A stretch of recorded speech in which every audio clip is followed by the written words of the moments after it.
You know, I think over the years, we've kind of been taught to fit in, to follow the mold.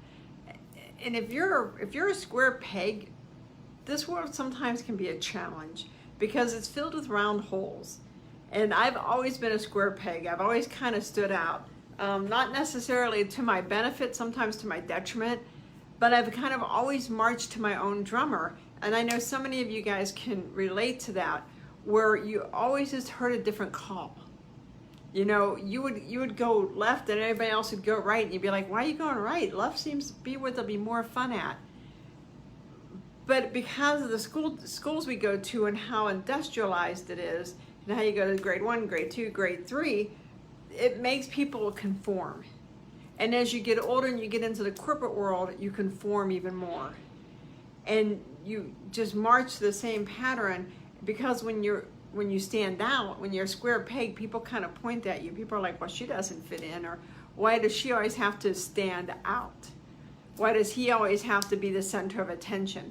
When really, square pegs aren't trying to be either. Square pegs are just trying to figure it out in a very confusing world, because square pegs are typically the creative people in the world.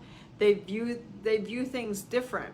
You know, it's not a black and white world to them. It's filled with multicolors and different shades, and the rules for one people may not be the rules for them, because they just view life differently.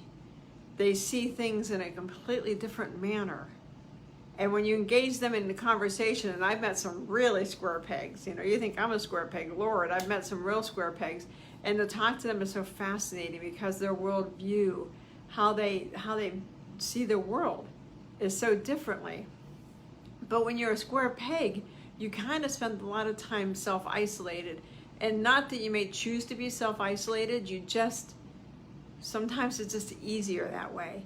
You know, it's kind of like, I always think of Rudolph the Red-Nosed Reindeer, and how, you know, he was unique. So he got sent to the island of broken toys. People that are square pegs sometimes are considered broken toys.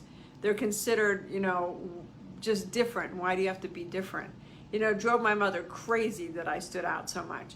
But it was just who I was, and I tried for years and years and years to conform. And I tried for so long to be like everybody else. And it was a struggle for me, but I did everything I could, because I got tired of standing out. I got tired of people looking at me like, you know, why are you doing that? When it was really who I was born to be.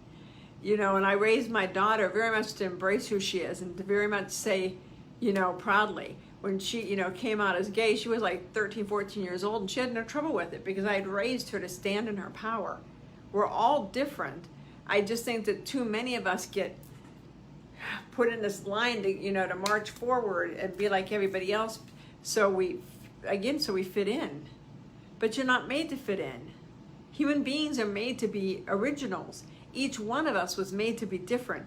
Each one of you has a different talent, a different skill set, a different gift that you're here to share the world with the world. And if you're in the middle of your what's next moment, what are you going to do? What's next with your world? Now that you're older, now that, you know, you're 60, 62, 65, 55, 58, you can be more free, because you're not, you know, I look and I think, somebody told me a long time ago, and I was like, oh my gosh, you're so right. Youth is wasted on the young. Because when you're young and you stand out, you don't want to stand out, so you do everything you can to fit in.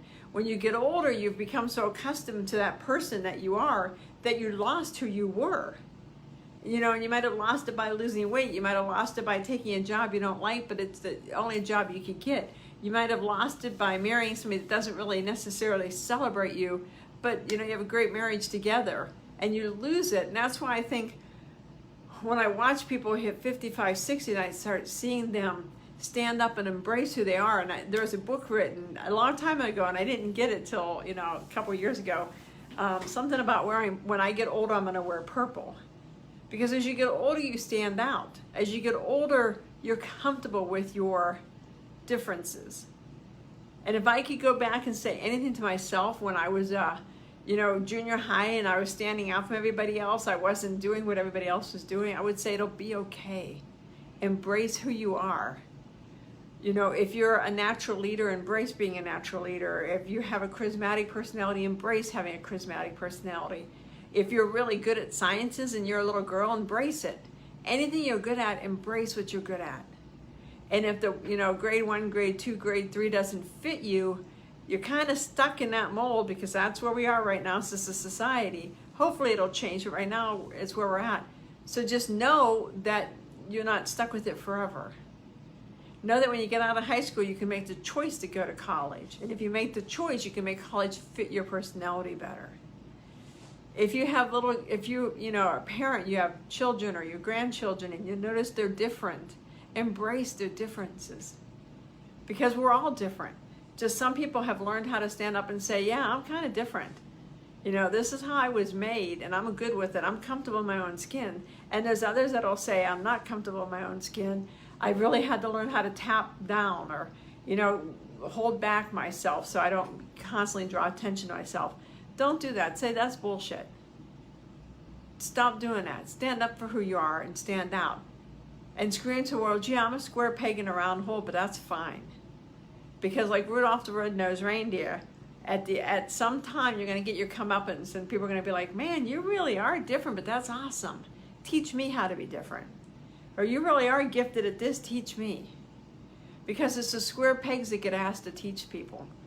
Because they've learned.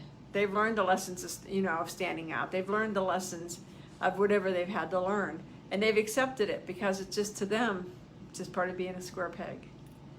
So I hope this has helped some of you guys. In my coaching and my What's Next coaching, I talk to a lot of women that come and say, I'm 62 now, and I was always viewed as different in my whole life, and I've had to hide who I really am, but now I'm ready to bring it out. Now I'm ready to start my own business.